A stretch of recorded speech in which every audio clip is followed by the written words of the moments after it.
In the whole world of behavioural science now, there's the conversation of nudges and sludges. I'm making a choice, I don't quite know why, but you can measure that today. If this picture doesn't load for this pair of shoes you're selling, that just cost you $34,000 today. Welcome to Add to Cart, Australia's leading e-commerce podcast that express delivers all you need to know in the fast-moving world of online retail. Here's your host, Bushy.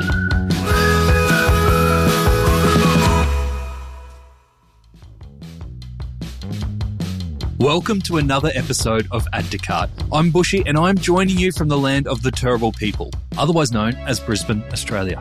On Add to Cart, we welcome everyone to share and listen to e-commerce stories. The more diverse, the better. I want to especially welcome the traditional owners and the original storytellers of the land that we are on, our Indigenous and Torres Strait Islander listeners, to join us in our e-commerce conversations and our community. You may not know it, but 400 milliseconds after I started speaking just now, your brain made the decision as to whether you are going to continue listening to this podcast or not. Are you still here? Well, that's lucky, because the truth is our brains make hundreds of these lightning speed decisions every day, including when we're shopping. And the fact is, we are hardly aware that we are making them. My guest today has joined me to explain how e-commerce brands can increase profitability by understanding what's going on in consumers' brains. Sonia Friedrich is a behavioural science strategist with a background in business marketing. What a title. She works with academics, data scientists, and tech experts to harness the power of behavioural economics for business and brands, and works with clients such as News Corp, AstraZeneca, Volvo, and Nespresso. In this chat, Sonia reveals the world of nudges and sludges. She tells us how a friction audit works, and she shares the website feature known as the $300 million button. Can you guess which button we're talking about? Now, before we get into today's episode, I want to say a massive thank you to everyone who came along to last Thursday's e-commerce social in Brisbane. What an epic night. It was so great to catch up with some old friends, meet some new ones, including listeners of the pod that I hadn't met before. And of course, brilliant to hear about what's coming up in the world of TikTok for e-commerce. Based on the success of Thursday night, we will be planning Sydney and Melbourne e-commerce socials very, very soon. Thanks to everyone who entered our Retail Global giveaway in the newsletter. The lucky winner of our 2 Retail Global retailer passes was Raf from Blue Bungalow. Can't wait to see you there, Raf. If you are still to get your tickets for Retail Global, use the code ADDTOCART300, all one word, and get $300 off your tickets. And lastly, bear with me, we have a very special midweek exclusive episode coming up this week. I will be joined by Alex McNabb, COO of Baird Footwear, and Geordie Heiss, retail product consultant at Shopify. And we're going to hear how Baird deliver such spectacular in-store experiences. Have you been into one of their stores lately? It is lush. Also, Geordie has some very, very exciting Shopify POS news to share here. It's a game changer. You'll want to tune into that one on Wednesday. All right, that's enough fluffing about. Let's get into it. Thanks to our partners, Shopify Plus and Deliver in Person. Here's our conversation with Sonia Friedrich. Sonia, welcome to Add to Cart. Thanks for the invitation. It's great to see you again and fantastic to be here. Great to catch up. I think we met in the glorious part of the world that is Byron Bay a couple of years ago. We did. I know you're doing quite a bit of work down here for some of the local businesses, and very successfully, I might add. And I can't quite even remember where we actually connected, but I remember us having some conversations, and I've always kept track of where you're at. And now here you are running a very successful podcast. And I love the name. I've loved keeping track of your journey, because to me, you are someone who is totally unique in the e-commerce space. You're speaking about something that I don't think a lot of people are speaking about, and I'd be interested to hear from you today whether people are actually thinking about it as well. But let's kick off with behavioural economics. For a lot of people, they're 2 very big concepts. How do you bring them together, and what is behavioural economics? Sure. Look, I think you can keep it really quite simple. How we behave around money is really what it is. So if you think of it for yourself and how you behave and how others behave, But technically, behavioural economics is the psychology of how we make choices, decisions, take risks, and spend money. And really, it's now actually moved more into behavioural science, which is looking at some of the other social sciences that have bolted on, and neuroscience being added into that. And so what we're starting to see is just the dynamics of it, and I think a broader understanding of it from where it began 12 years ago, speaking just about behavioural economics, to more about the psychology of human beings, basically why we do what we do. You're in the heads of customers. Yes, well, yeah, and I think we know so much more about the brain. I think we've always had psychology and researchers who are playing in this space and finding out a lot for brands specifically. And now we just know a lot at a deeper level, and more importantly, understanding that 95% of human decision making is unconscious, which is sort of a bit of a mind blow when you really go, do I only make conscious choices 5% in my life? And I can honestly say over the last 12 years, I've started observing myself N equals 1 and gone, oh my God, did I just do that? You realize how unconsciously you do so many things. And then you start to go, what am I doing in my business then? Yeah, well, give us an example of that to bring it to life. Where do we see behavioural economics in play, especially in retail? Oh, sure. I think we see it everywhere, both online and on land. And online, it's very, very simple across subscription models, and there's 3 choices. And we know the brain takes the path of least effort, and 36% more often will choose the one in the middle simply because it's the one in the middle. And every day we might do that with just how we buy a cup of coffee, when we get a takeaway. That order effects and what's anchored are really, really key. So next time you go and buy a coffee, and you see the coffee cups and have a look at what order they're in, if there's a larger one at the front and then, the smaller ones, you're likely to spend more money just because you've been anchored to something that's bigger, versus even if that cafe flips those coffee cups around and does their own experiment, they might see an actual change in their revenue simply from that. And so to me, I think that's something that we can all relate to every day when we buy our takeaway coffee. And you start going, what did I really choose the one I wanted?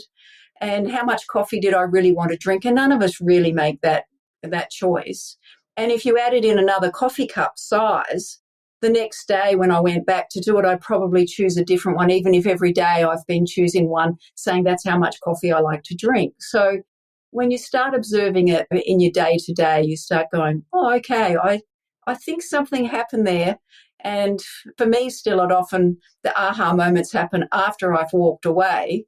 However, shopping today is a very different experience for me because I have my mobile phone and I'm taking photos of all the nudges I see. So it's fun. I saw you got sucked in by some bamboo straws the other day. I did. I put this post on LinkedIn, as you rightly mentioned. And I make these banana smoothies, which I love, and reuse the straws, the plastic ones that we've had from McDonald's that are about a year old, and they go in the dishwasher all the time. And I thought it's going to be time for some new ones. And I live in Byron, as you know, and I was down at the Beach Cafe, and they had a jar there there were only 7 bamboo straws left in there. And I went, oh my gosh, I should try one of these. So obviously the availability of that in my mind was still there. And then what kicked in, though, was I chose one and I thought, I better buy 3 because there's only 7 here. And whether it works for me or not, I don't know. I did try it yesterday, actually. And I went, well, I've just spent $12 because they were $4 each. And I came down to buy a coffee, So yeah. I get nudged, and we post-rationalize our purchases basically all the time. That makes sense. And you say that 95% of our decision-making is unconscious. When it comes to retailers, do you find that there is much thought given to how customers make decisions, the behavioural economics behind why customers choose what they choose? Look, I think there's different businesses doing it different ways. And I think a classic example is one of the most important reasons, or the most powerful reasons, that determines how much money a customer spends in your shop is based on the dynamic of anchoring, which has got nothing to do with your price or your product. So if I walk into a retail space and there's a $3,000 item as the first thing that I see, or $2,999, and then everything else is, $150, $250, I am more likely to add more money in my basket because something has anchored a figure in my head. And that's very easy to play around with this in store. I do know too, there's powerful technology which is tracking the behavior of how people move around in stores, and that's used, VCount, they do this work in Australia. And I certainly know particularly in, say, the sale of engagement rings, they're placed in a certain way in a store to bring someone in and how they actually go around the store. The same in the supermarket. How does that work with engagement rings? Well, because they sell more engagement rings than anything else, then they will understand you can actually track. You don't physically see me, but you see an outline of me and you can tell if I'm male, female, my age. And so you can actually track who I am and where I go in the shop. Now, you can change the layout of a shop that then physically defaults a direction based on just how your cabinets are set up and actually takes me on a journey. And the big supermarkets do this all the time. We know what's at eye level and what pack design. And in retail space specifically, I think in behavioural science, behind the scenes, we're seeing implicit response testing used always now in pack design, which is to measure unconscious behaviour under that 400 millisecond period of time. So I'm making a choice. I don't quite know why, but I can measure that today. And is that the average decision length time, 400 milliseconds? The decision time varies based on whether it's a visual, a sound, a smell, or a sight. So, but for the brain to engage with a word, 13 times more energy, I think it is, to engage with a word than a picture, which is why you want to picture first and then the words and let the picture tell the story, as they say. Was your last e-commerce experience blasé or beautiful? Online retailers have dozens of touch points with shoppers, but the delivery experience is the one touch point that stays with shoppers far beyond the checkout. Picture this. You've purchased a product you love online. It's crickets until you come home to find a sad-looking, dented package left unattended at your door.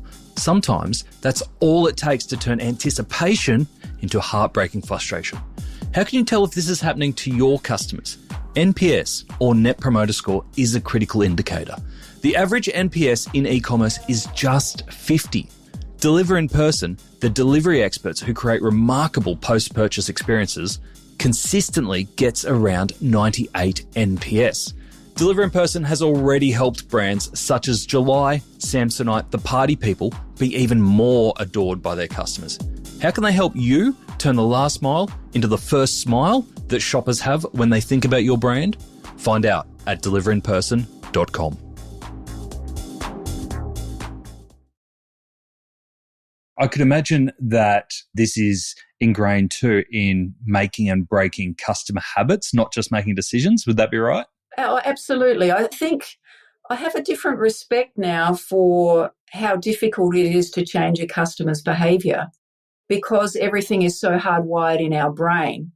And to disrupt that hardwiring takes a lot. So, I come from a background having worked in marketing and strategy with big pharmaceutical brands for 20 years and then running an agency in Sydney. Hand on heart, I wouldn't do 80% of what we did back then to change behaviour. Because now, yes, we're trying to disrupt entrenched habits and we all have a default choice. And when you understand that the brain is hardwired to make the path of least effort, the path of least effort for every customer, whether it's in their best interest or not, is to do the same thing. And do you have any insights around how customers make those decisions for those low involvement purchases, such as buying a carton of milk, versus those more involved purchases, potentially shopping for a couch? Sure. And I think we can deceive ourselves thinking we make more informed decisions for those bigger purchases. If we take it to an extreme, buying your house, people often see, 3 houses and buy one of them, and it'll be the biggest investment of their life. Yeah. And they don't really put that much energy into choosing a house. It depends on, on the nature of things. So we like what's familiar. So most of us use those same brands that we were brought up with until we find we have a partner and get married, and then we go, hey, I don't use the same brand of toothpaste anymore. How did that happen? Or the same brand of something. But, we now combine our worlds, and then somewhere along the line go, well, where did my behavior get disrupted, and do I actually like the new toothpaste? And it's just become a new default. So sometimes that happens because of budgeting in a household. Number one cause of divorces. Yes, that's right. Waking up one day realizing you've been using the wrong toothpaste. Yeah, and you go, well, actually, I can buy my own toothpaste and I can make the eggs the way I like to make them. So go back to having poached eggs rather than scrambled, and actually taking your power back to what you love. And so we give up a lot without realizing in those areas. And then some other areas we think we're making a big decision, but something like we could go and buy a suit around the corner, and we see a similar suit that is on sale, and it's $5 off, let's say, and it's a 15-minute car ride to get the $5 off, and it costs you more time and money in petrol and your time, and you'll drive that extra distance to get the $5 because the bargain is what has gotten you in the door. And then while you're there, you buy a shirt, a tie, a pair of socks, and some shoes, and suddenly you've actually changed your behavior and potentially gone to a different retailer because of a nudge, something that has gotten you. And our fear of missing out in the deal, it makes us do irrational things all the time. And I saw a story from you. Another story was around you were ordering some stationery or some cards, and there was a postage fee of, I think it was $150. And it was from a retailer that was located a couple of hours away from you. And you're like, well, I'm not paying that. I'll go get in the car and go pick it up. And then you stopped and you thought about it and went, what's my time worth? What's the petrol worth? I should just pay the postage. Is the idea of nudges, and we're going to get into nudges, to kind of help connect those pieces for a customer so they don't have to do the hard thinking? Yeah, absolutely. Like in the whole world of behavioural science now, there's a conversation of nudges and sludges. And so a sludge is something that is actually not in a human's best interest, where you're trying to deceive. And a classic example of that we see all the time is how difficult it can be to unsubscribe from something. And, friction is actually built in, so it takes you longer to unsubscribe so that you keep paying money and you just give up. So behavioural science and behavioural economics isn't about that. It's actually about how do you make a easier journey for a customer, because as we all know, 7 out of 10 people leave an e-commerce website. And you go, well, why are they leaving? And there's over $1 trillion sitting in abandoned carts around the world. And you go, well, something's going on where somebody had an intention to purchase something and they just let it go. And I know I do the same. So you go, how do we make that journey easier for you and apply nudges for that space? I come from a strategic background and have worked a lot also in the startup and the Fortune 500 space. And I go, I haven't yet met anyone in business to not make money. Yet every day they're spending money on their promotions and their pricing, and they're doing things without really understanding human behavior. And so today I go, ask yourself how much money you lost today rather than how much money you made. And by reframing that, you start going, yeah, where are we losing money? And let's understand where we're actually losing money by not understanding how the human brain works. I've worked with customers where we've had a 500% increase in their average customer order value over 3 years. It's, grown and grown and grown. And it's because, one, they needed it for their own profitability to survive. So it wasn't just let's increase the price. And then it was like, well, if we don't do that, you won't be in business. And so it's to actually support those businesses. And retail in some areas is tough now, in some areas it's booming. The retail environment is a really interesting one because we're in a soft economy.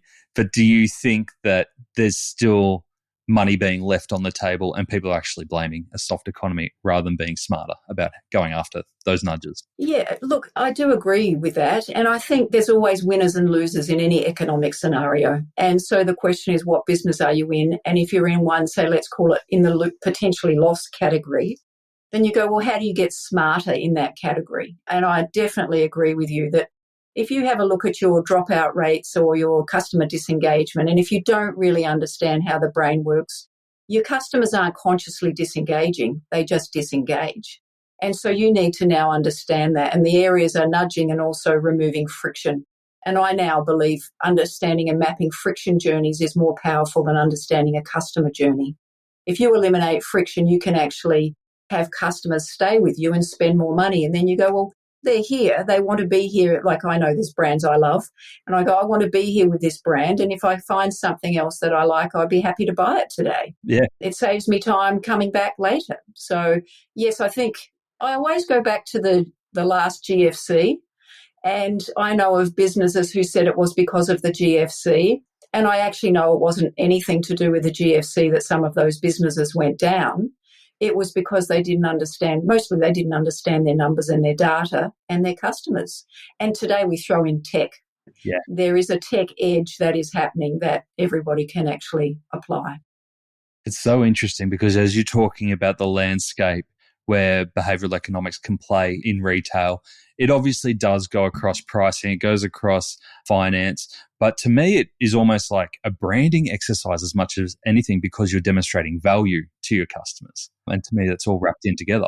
It's true. In the world of behavioural science, we talk about brand love. How do you build the brand love? Because everything is an emotional and a salient experience. Every activity and every engagement is meant to increase the brand love rather than put any barriers from it. So I agree with you completely. And if you give me a frictionless experience, a friction-free experience, then that brand love increases because I go, gee, this was easy. Yeah. And from an e-commerce perspective, like something that came in that I'm sure all of your listeners know about is the, sign in as guest button. Now that's a godsend, a very clever behavioural science nudge. And that would have cost about $1,500 for a developer from, I think it was Best Buys in the US who came up with it. And we call it now, the $300 million button that everyone's got. But it's because it's understanding human behaviour. At the checkout, we hate committing to giving up information. And so our fear kicks in, and we also hate filling in forms. So if you understand choice and how number of fields that a brain is prepared to fill in, even if we go in as sign in as guest, we may give you the same information, and we usually do. We just do it in a different number of steps. But I'm prepared to do that because I don't feel like I'm giving you all of me, and I'm not having to make such a big commitment. Now, that is a genius find, a genius discovery that has completely changed how people sign in to buy their purchases. And that's by understanding the human brain. It's very, very clever. And there it is, a simple nudge. And if any of your listeners don't have that on their site, that's sort of like mandatory nudge number one. Well, I'd love to get into that. So from an e-commerce perspective, you work with a lot of e-commerce retailers. Where do you often find as the kind of go-to when you're working with a client for the first time and you talk about those customer points of friction? Where do you normally go, I bet it's here, here, and here? Well, we actually run friction audits. So we can, for an e-commerce site and even an on-land retail site, run a friction audit where we actually physically go in and we do it from an understanding of conscious and non-conscious behaviour, because a lot of businesses already understand friction to a point. And we go, yeah, but are you looking at getting beyond the obvious? And then I do work with some partners where we actually run some diagnostics, which literally pick up the friction in your site and put a value to it and show, even something as simple as if this picture doesn't load for this pair of shoes you're selling, that just cost you $34,000 today. So you can prioritise where you invest your time, energy and effort for friction. I always say you can do it simply yourself. If you sit in front of a website and just close your eyes and then you open them and you slow down and observe where your eyeballs dart, so without heat maps or any Google glasses or anything, you can just see where you're jumping. If I'm not landing where I'm meant to land, you can already tell there's a problem with the site. So even those smaller businesses that maybe don't have the budget for a lot of what they do, they might feel like they're locked into someone's platform. But you go, well, does that platform in that form work for you? Or even as something as simple as, I mentioned earlier, we like a visual first. Like we know you put a visual on the left and put the text on the right. If there's a person there, well, you make sure that simple things like the text sits in the line with their eye and you have more engagement than if it's sitting down here over their chest. So there's things like that's where the human eye naturally goes. So if you watch where your text is sitting on a site, even that you can go, did I read the text that we spent so much time or paid an agency to come up with? Well, let's just move it. Sometimes we get rid of things because we think they're not working instead of going, maybe we just put it in the wrong spot. I love that idea of the audit. I bet there's so many things in there. I think obvious things, but also some of those things you talked about there about having text at the eye level, there's probably some hard and fast rules that most people aren't aware of when it comes to online design and experience. Yeah, absolutely. And I think, Nathan, the shift in that as well is that, we work with some collaborators. There's the whole world of design and now the whole world of behavioural design for e-commerce.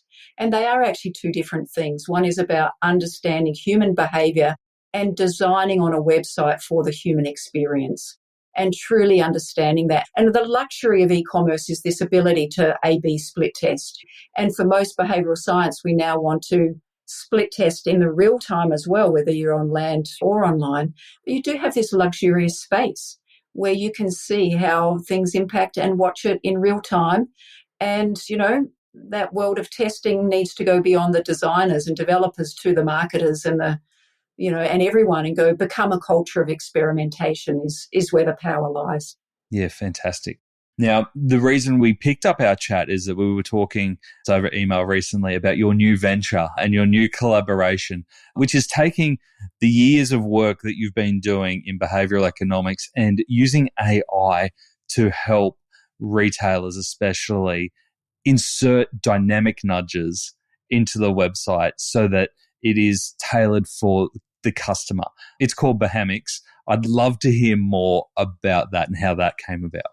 Yeah, sure. And this was actually really synchronistic, Nathan. I just was having a look at, I was redesigning my colours for my own website, and I thought I'll just see what's happening in the world of behavioural science. Everyone in behavioural science seems to use blue and orange, and I thought, well, I won't use that then. And I came across behamics as a business, and I thought this looks really interesting because I'm a big fan of pricing and I'm a big fan of measured impact outcomes. And so I was in touch with the founders of it. They're based in Switzerland. And it turns out the two gentlemen, Thilo and Valen, they were independently looking at how to try and solve the problem in retail of product returns. Because so many people will go, well, I'll just buy all the sizes and I'll try them on at home and then I'll send back the ones that don't fit because it doesn't cost me any money. The retailers are paying for that. And this is a massive, like I said, over $2 billion problem in Europe because more than 45% of products that are bought are actually sent back.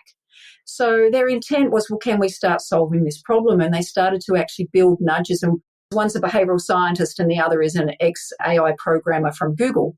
And they just met in the corridor at a university and started having a chat. And literally they met on a Saturday, and by the Monday they both quit their jobs and said, we're doing this full bore, which is what they did. Unconscious decision making. Yeah, this is where you trust someone you met, and you trust that actually what you really have believed is possible you can do. And so one of their first clients was Otto, which is the largest supermarket retailer in Germany. And Thilo did his PhD working with some work with them.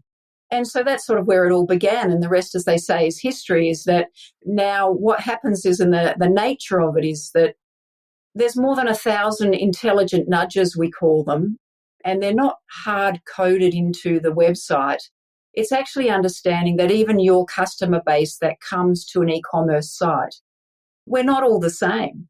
So if you put in a most popular banner, well, everybody sees it in the same spot. Yet for some people, it doesn't actually nudge them at all. And more importantly, we're finding in some instances it actually loses you revenue. And so what we have is an AI platform that continues to learn about your customer behavior, but none of it is behind the paywall. So we don't need to know anything about the name, the age, the sex, the credit cards. And obviously from a privacy point of view, that is absolutely fantastic and essential. What we can do is we can start looking at behavior and the dynamics of behavior, and then we throw up an intelligent nudge that helps someone to actually, if they've left something in the cart, or we can understand what happens in this behavioral pattern, and over here, what Sonia's doing is a little bit different to Nathan. We actually give them different nudges, and that's the dynamics of it. And I think that's where we have the smarts in play, that not everybody needs a nudge, and particularly with couponing, where you're giving the same coupon to everybody, and we call that intelligent coupons, where you go, well, actually, we can understand behavior and when a coupon is needed, when it will actually cost you money, and when you actually don't even need to give it, which saves you money. So it's really, really powerful. And the client gets access to a dashboard which is live, and they can see every nudge and how it is on a desktop, laptop, or iPad, and in real time can see what's working and not working.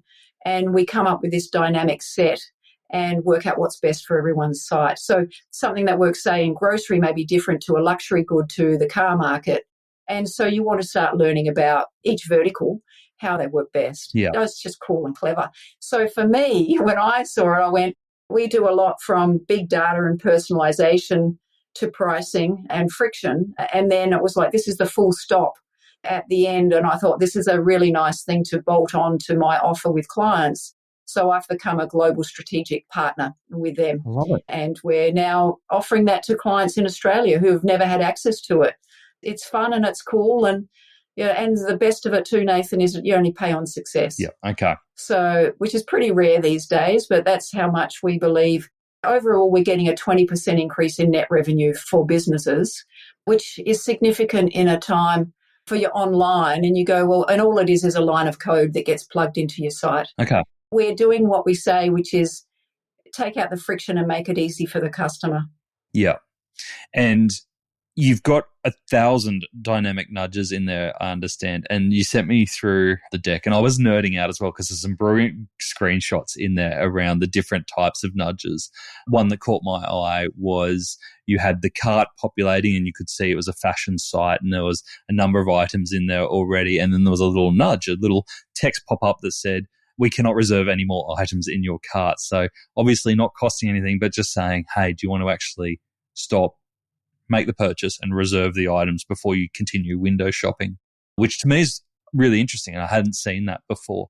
You gave us some other examples. Where do you find your most popular nudges that are built into the platform? I've got to say they're all popular, but they're not. It varies by client. And what you've just picked up on too is that, when you see behavior, different behaviors, you can see some people are using their cart as a wish list rather than what they want to buy.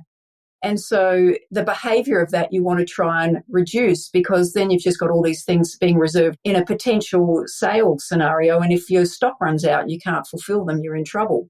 I think one of the most, and where this began, and one of the ones I love the most is actually to try and avoid those product returns. And so now, let's say if you choose a size 10, 12 and 14, let's say, there will be a pop-up which says, do you realise that this is going to take you about 32 minutes at home for you to try them on and actually see which is your best size? Or you could just check the size chart right now and it will take you 3 minutes.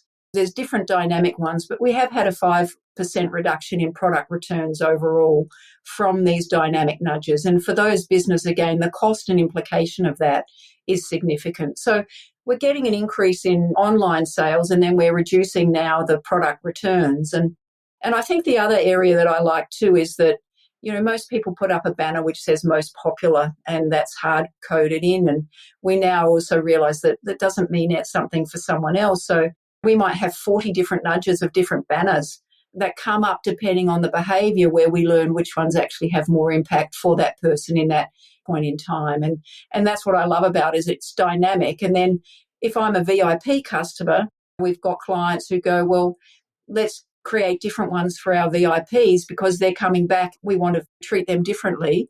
And so we work with our clients and we review the nudge set periodically with them based on the dynamics of the site. And, some want more rather than less. And we work together hand in hand and upskill a client as much or as little as they want. We can do the lot and they can just watch the results, or we can upskill their team. And we do find there's some clients who have some knowledge of behavioural economics and behavioural science and have tried nudges and said they don't work in our scenario. And we go, well, let's try them with our AI capability and seeing what scenarios they may work for your site and which ones they don't. Have there ever been any nudges that have surprised even you, who have, you've been in behavioural economics for a long time, when you've got a machine serving up the proposed nudges, any that you're like, oh, that won't work, but it actually has? Oh, look, I think I actually start from a different place now, Nathan, which is assume it's not going to work and prepare for the risk. And then when it does work, everything's a bonus. And I guess that's part of the learning of behavioural science, which is you do a pre-mortem on everything rather than a post-mortem. And so the other upshot of that is that when you go live with things, we like to keep a really close eye on them. Because if something just trails and has an unintended consequence, like we're not putting any nudge in space that we think isn't going to work. Yep. We're not starting from that scenario. However, every dynamic is different and some perform better in different categories than others. Although we've a lot of learning in fashion, for instance, because that's where a lot of the Esprit came on board very early on and is now in 15 countries around the world because it's been so successful for them. And so I think like anything, you test and you do it closely and then you can turn them off and on as you need. So it's not like you go, oh, we're stuck. You go, oh, no, that's not working. Let's turn that off straight away. And sometimes you don't wait for statistical proof in that dynamic. You go, as we say, it's easy to spend someone else's money. So we like to sit in the shoes as if it's ours. Deuce, merd, doo-doo. Sorry, just doing some research. When Who Gives a Crap became a household name in Australia, the team decided that it was time to take on the world. With a business model that relies on D2C sales rather than traditional supermarkets, it wasn't going to be a paint-by-numbers exercise. That's why they upgraded to Shopify Plus. With Shopify Plus, Who Gives a Crap was able to take advantage of expansion stores into the US, UK, and Europe with customized brand messaging, prices, currencies, checkouts, and yep, you guessed it, new words for poop.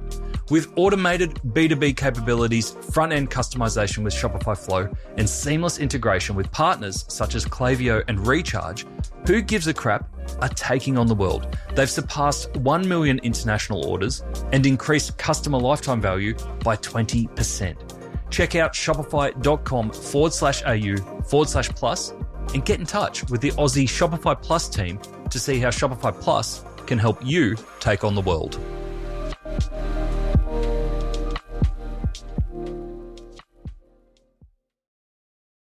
You're seeing an average of 20% increase in revenue for your clients and that you've got a shared success model as a way to commercialize behamics. How does that actually work? Are you taking a clip of the uplift? Yeah, always a clip of the uplift. So, and the uplift means, so let's say we're talking about fashion.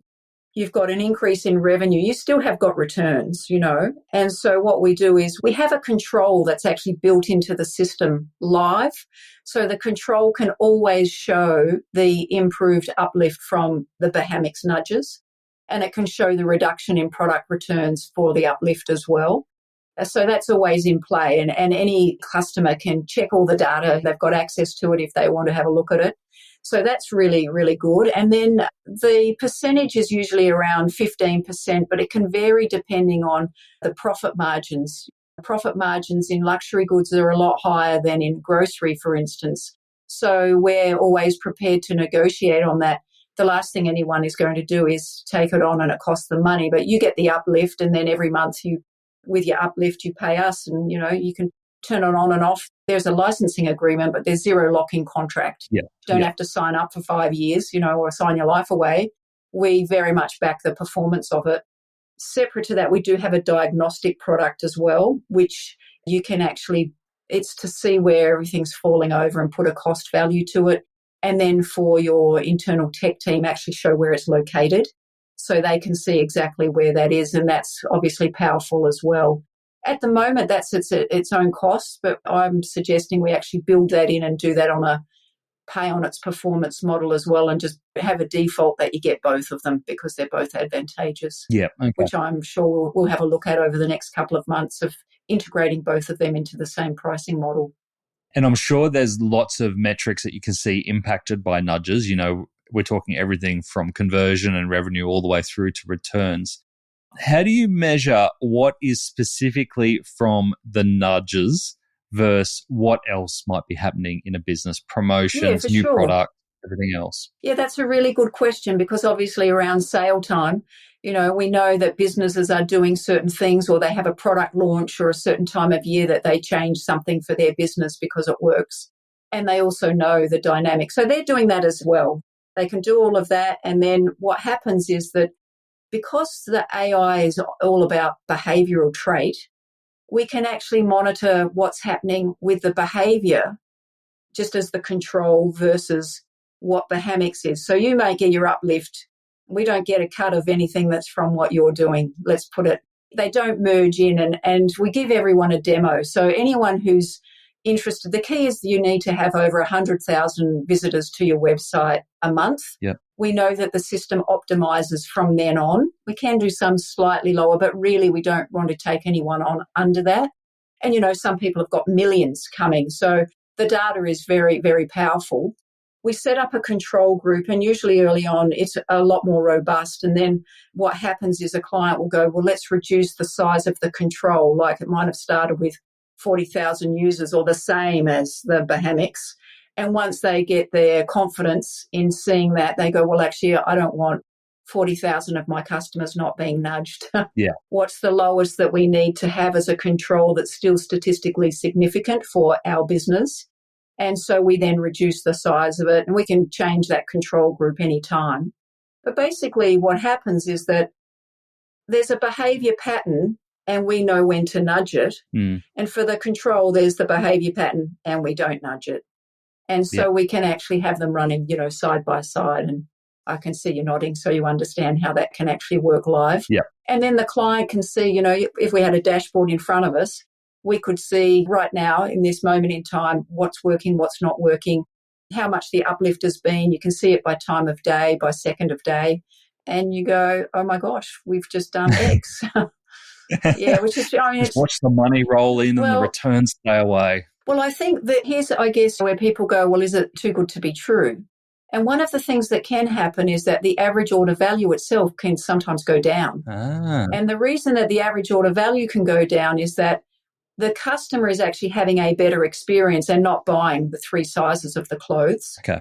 And so overall, though, that we're increasing the conversion rate and reducing the other. So we do like to be really upfront so that people don't panic and go, oh my gosh, my average order value has gone down. We go, well, you can nudge that differently. Like we can play around and nudge that with some other things like anchors and as we mentioned earlier. Yeah. For this dynamic, though, we're looking at overall net return.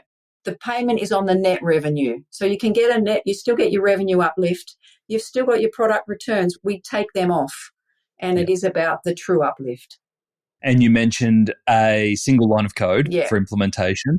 I'm sure many retailers have heard that before, and it's sometimes the case, sometimes not the case of how simple it is to implement. What are you looking at in terms of getting started for a retailer in terms of both technical development, but also time taken to learn and train the machine for your business? Yeah, sure. So the machine will learn itself. So we don't need any information from you about your business, okay? Yeah. Which people find a bit surprising that we don't need to hear about what you do and don't do. We've actually got our nudge set. And so basically what happens is any business that's interested, we will do a demo where we actually mock up what some of them will look like on your site. And like, once you see it, the dynamics of it yourself, you go, okay, and it takes our team about 2 weeks to do that. That's probably the longest actually that it takes of anything. And so then we do a demo and we do find that that's really the converting tool because somebody goes, I can see it live. I can see what I get access to. There's always support here. So we actually don't have customer service people to support you. We have behavioural scientists that support you. So you get assigned a behavioural scientist. And then myself and Thilo, who's the original founder, we're always there as required. And then what we do is we send through what we call a primary nudge set, which you approve. And when you see it, you can see what it actually is, how it will be on whether it's, the product page, the category page, the cart page. And so it's sort of divvied up in those 3 areas. You approve them. And some clients want to read them, some don't care. They go, just put them, go live, you know what you're doing. And we sign a licensing agreement, which we're normally doing in parallel. We can literally we send you the instructions to put the line of code in on the pages. We literally had somebody here in Australia, a vitamin business, go live yesterday. It took him 5 minutes, I think. And they've got 2 sites. So they did Australia and America. And that was it.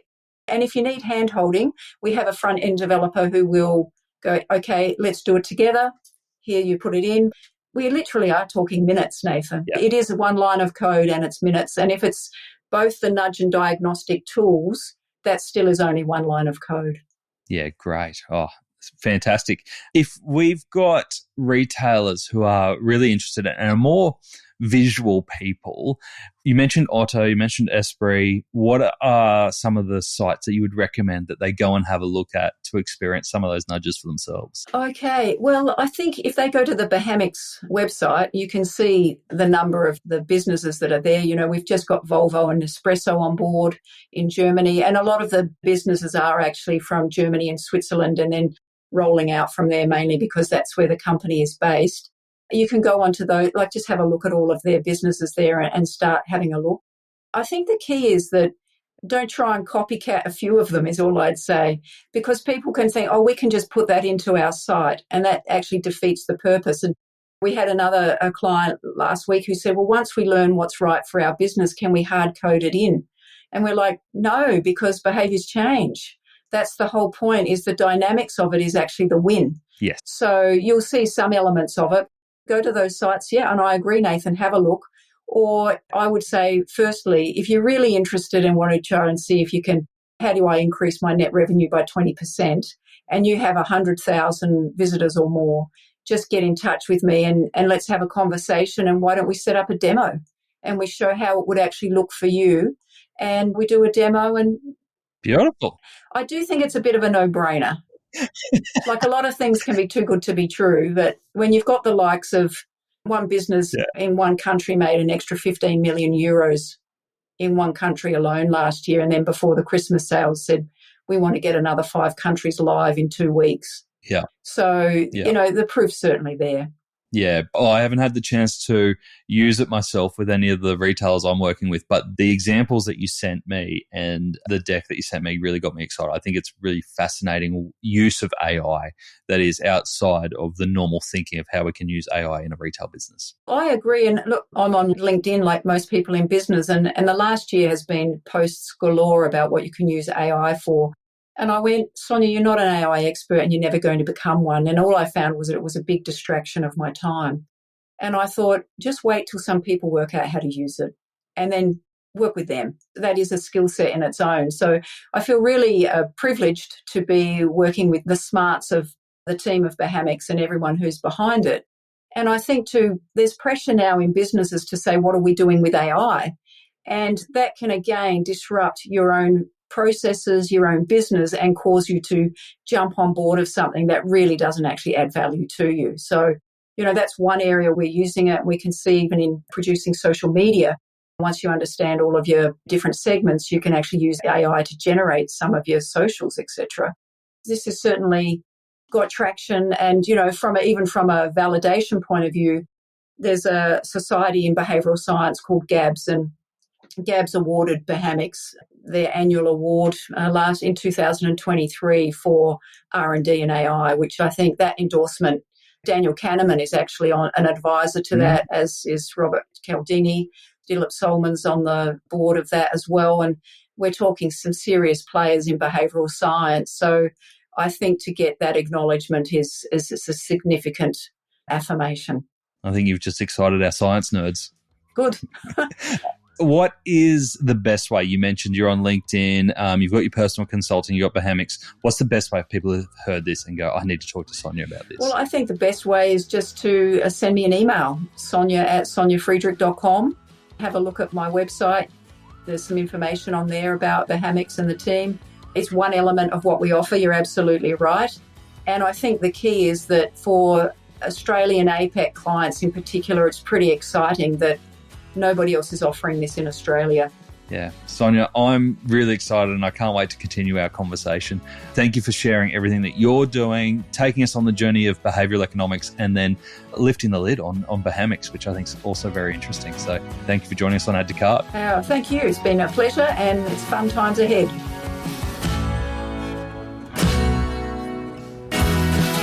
I don't know about you, but did you want to go away from that conversation and immediately start playing with all the nudges that you could implement on your website, or even just step back and think, oh my God, when was I last nudged?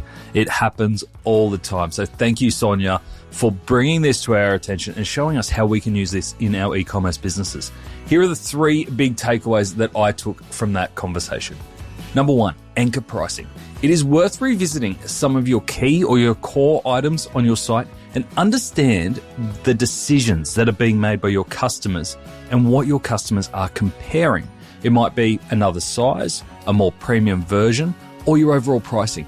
For these key products, make sure that there is a comparison anchor that will make your core product even more appealing, even if those comparison products actually don't sell a lot. Number 2, the most basic eyeball tracking is your own. Try this exercise. Sit in front of your computer or your mobile with your eyes closed, then slowly open them and observe where your eyeballs dart. And if you're not landing where you're meant to land, you know you've got a problem. Better still, try it with a friend or family. Number 3, beware the sludges. We heard all about the power of nudges, but you've also got to be aware of where your sludges are. These are the moments that require more brain power than is necessary, and we know customers don't like thinking, and they sometimes make a customer turn away for life. You know the times. Trying to unsubscribe from a newsletter, clearing carts, cumbersome checkout forms. Make sure you're fixing your sludges as well as implementing your nudges. Thanks for joining us today on Add to Cart.